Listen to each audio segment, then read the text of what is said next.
and white trash talking.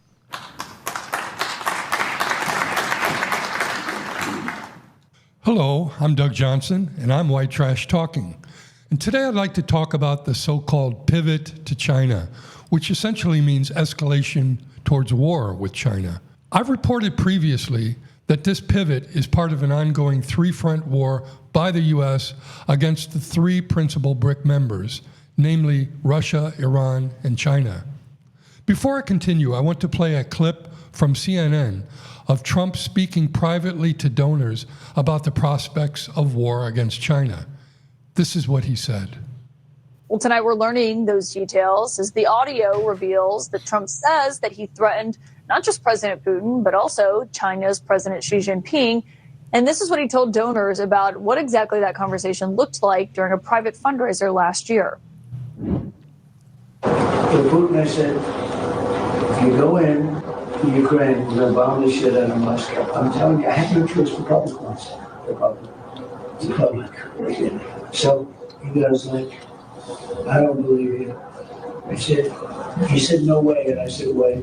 And then he goes like, I don't believe you. But the truth is, he believed me 10%. And I told you this, he believed me 10%. Then I'm with President Xi of China. But I said the same thing to them. I said, if you go into Taiwan, I'm going to bomb the shit out of Beijing. He thought I was crazy. He said, Beijing? You're going to bomb Beijing? I said, I have no choice. I got to bomb them. We're going to bomb Beijing. And he didn't believe me either, except 10%. And 10% is all you need. In fact, there you have it. The President of the United States acting like Wayne from Wayne's World, saying, I'm going to bomb the shit out of you. No way. Way.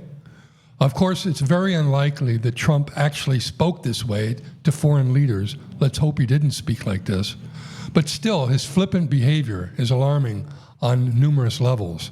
Some argue that we are quickly heading towards World War III. Others claim that it's already begun. With Trump at the helm, I'm really nervous about our future, to be honest with you. I want to present the views of KJ No, who is a journalist, political analyst, and teacher specializing in geopolitics of the Asia-Pacific region. Here he argues that despite the U.S.'s lack of preparedness for peer warfare, they are nevertheless fully committed to attacking China. This is what he said. The United States has not fought a war with a peer competitor since 1945, since World War II. And in the past 2 decades, 2.5 decades, it really hasn't engaged in war. It's essentially engaged in hunting. It's been hunting, insurgents with high-tech weaponry. And then because of that, it's deluded itself into thinking that it is once again this hyperpower. And certainly they saw Russia as they said, a gas station, right? A gas station with nukes, that they would just polish it off. This was the starter course before they went to the main dish. And of course, they would soften it up and weaken it with economic warfare that turned the ruble into rubble. Well, that didn't work out so well. So they miscalculated on all these different fronts. And now having realized that, they're trying to pick up the pieces and reorient. And they still dead set on waging war with China. And they also know that the clock is working against them because every year they delay the war, China becomes stronger and the US simply just hollows itself out more and more. And as you can see in these recent wars, not only is the US hollowed out and China strengthening, but the global south, the BRICS countries, are also becoming more and more powerful. We can also see, very specific challenges to U.S. war technology. For example, during the Iran missile crisis, they moved THAAD missile batteries to Israel. They were using, SM-3s, SM-6s, THAAD, Patriot missile batteries, Iron Dome, David Sling, the whole 9 yards. They were using everything they had, and they were essentially pulverized. As they said, there's never been this amount of damage in Israel's history. So the US is starting to get a dose of reality, what it means to engage in real warfare rather than hunt down, insurgents in Toyota trucks, who were sheep herders. So I think there's a real kind of awakening, but I believe that they're still deeply, wedded to the notion that they are the supreme power. Illustrating the U.S.'s commitment for war, the Taiwanese military is conducting the largest military exercises ever, despite China's insistence that Taiwan's reunification with China is inevitable. At the same time, the U.S. Air Force, with international partners, is conducting its largest ever exercises around the second and third island chains in the Pacific. These exercises run from July 10th to August 8th, so they're going on right now. In terms of munitions and duration, the exercises are escalatory. For the first time ever, the U.S. is employing the Eagle II fighter, which carries advanced long-range missiles capable of reaching nearly every major city in China. Certainly, the U.S. is powerful enough to inflict heavy damage on China, but KJ No argues that pure warfare, to which the U.S. is no longer accustomed, amounts to a war of attrition for which the U.S. is not prepared. This is what he says. The U.S. and the U.S. allies are not good at doing a war of attrition. They like quick blitzkrieg, decapitation strikes. This was the Israeli doctrine of war, and this comes out of, the Yom Kippur War, which later became the U.S. doctrine of war against the Soviet Union, air-land battle, and then now they have a doctrine of war against China, air-sea battle. All of this comes out of Israeli war doctrine from the Yom Kippur War, but primarily it's focused on rapid decapitation, deep strikes inland, very, very aggressive, violent, vicious tactics. The U.S., and in particular Donald Trump, doesn't seem to understand the concept of a supply chain. He's only worked in real estate. Real estate really doesn't have a supply chain. Land doesn't have a supply chain. And a building or real estate only has a few hundred, a few thousand pieces. But a single jet fighter has 350,000 components, and all of them, a large number of them, come from China or from other parts in Asia. The contradiction is that if the U.S. were to wage war against China or against China's allies, then it would very rapidly discover that it is waging war against its own supply chain. And rare earth elements, of course, rare earth elements are critical for modern technology. Not the least of it are, magnets. If you heat a magnet, if you want to demagnetize a magnet, you heat it. But we know that rare earth elements, samarium and others, you can create magnets that will tolerate extreme high heat. And so these are critical in weapons components. And they're also critical simply because the entire ecosystem under which we function, which is, electronic, is derived from electromagnetic force, which involves magnets. Magnets are critical to modern technology.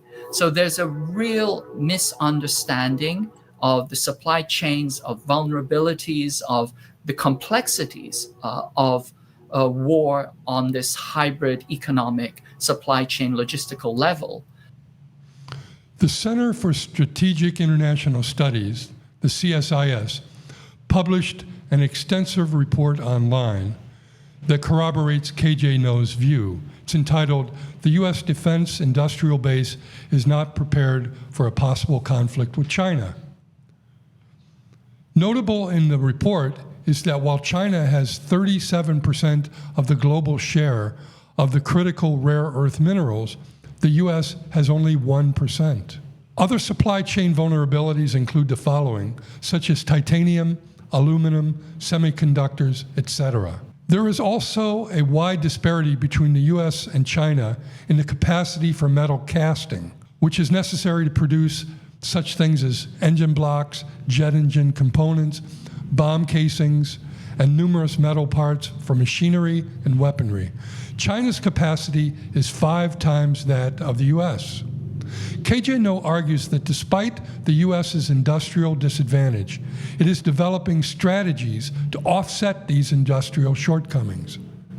What we do have to note is that the US is very, very determined in using Taiwan to trigger a war against China. And so, several years ago, the US passed the Taiwan Enhanced Resiliency Act, which is essentially a declaration of war against China. And it has written into its provisions the idea that they're going to micromanage and micro-audit the Taiwan military. So this is still, the plans are in action, and they're very, very, the momentum is extreme. I don't think that we're going to see this dialed back anytime soon. I think that the US understands that it is industrially overmatched by China. And we know that in wars, the industrial power always wins.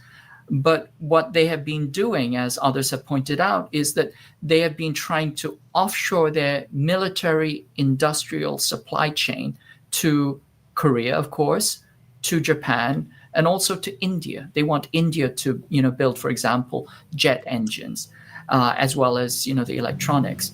And there are Korean shipyards that have already signed agreements with the United States to fix immediate battle damage to American ships. So these plans are very, very far advanced. And there are a bunch of Korean corporations that are used to working with American corporations. For example, Hyundai, the car maker, was actually a subsidiary, a subcontractor to Brown and Root or Halliburton during the Vietnam War. So these relationships exist already.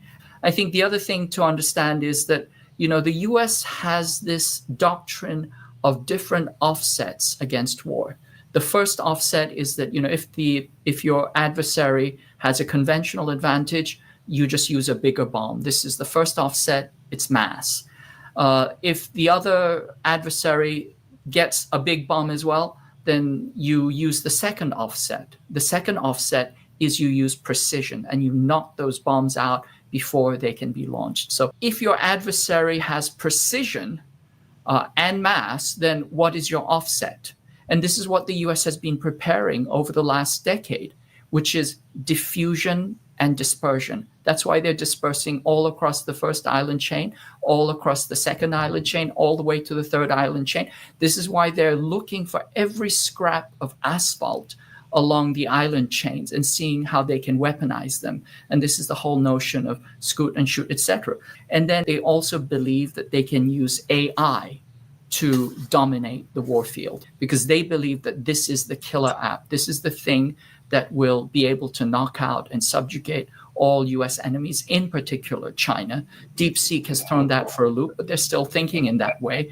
And then the last piece is that currently the Undersecretary of Defense for Policy is Elbridge Colby. And for a decade now, he has been arguing for the use of nukes in war. And he says the US needs to adapt its nuclear policy and posture and be ready to fight a limited nuclear war more effectively, in which the United States has lost the conventional advantage, which it already has.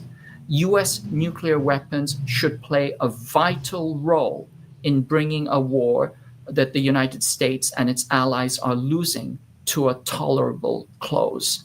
And then if you go on to the RAND website, you'll see that they're teaching their interns, the RAND interns, how to use nukes. So, this is very, very deeply set up, and they're thick and, they're really committed to this. And so this is the real danger. They're thinking that they can prevail by using AI and nukes. We can't ignore this. KJ No mentions the scoot and shoot strategy throughout the island chains, which in the first chain includes Japan, the Philippines, and of course Taiwan. The second chain includes Guam and the Mariana Islands, while the third chain extends to Hawaii and the US's west coast. This strategy strikes me as desperate and suicidal and unlikely to succeed, given the US's numerous vulnerabilities and the possible use of nukes. Yet KJ No warns that the US has one very distinct advantage: This is what he says. I think the thing that we have to understand is that war functions as a continuum, and it's a hybrid war, and it comes in multi-domains. And the domain that is primary, and which the U.S. has tremendous superiority still to this day, is in information warfare. It is 100 years of advertising and PR has made it so that it is extraordinarily skilled in information warfare. And the military quite literally sees your mind as a battlefield. Your mind itself is seen as a territory of contestation. And so that means that we can start out by starting to resist that indoctrination which is leading us to war, which is convincing us that war is necessary and inevitable, and that China is a threat. Of course, China is no such thing. It's not a threat.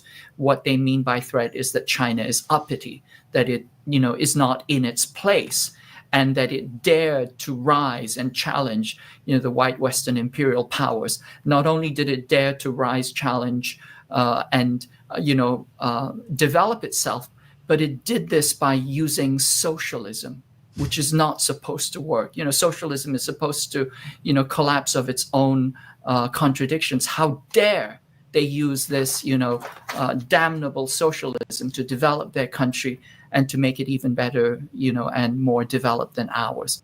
So Trump clearly doesn't understand what a war of attrition means or what it requires. The U.S. is already dangerously low on their stores of munitions and is dependent upon China for the materials to make more. The U.S. economy is not configured to begin producing sufficient supplies, and it would take several years to change this. But Trump and his team of oligarchs and neocons are making trillions off of their forever wars, and in their grand delusions see China as the ultimate prize. Would Trump and his team intentionally destroy the U.S. for their own gain? Would they start a nuclear war? If you say, no way, Trump might just say, way. That's all I have. Thank you for listening. Please remember to like and subscribe, and I'll see you next week. Thank you very much.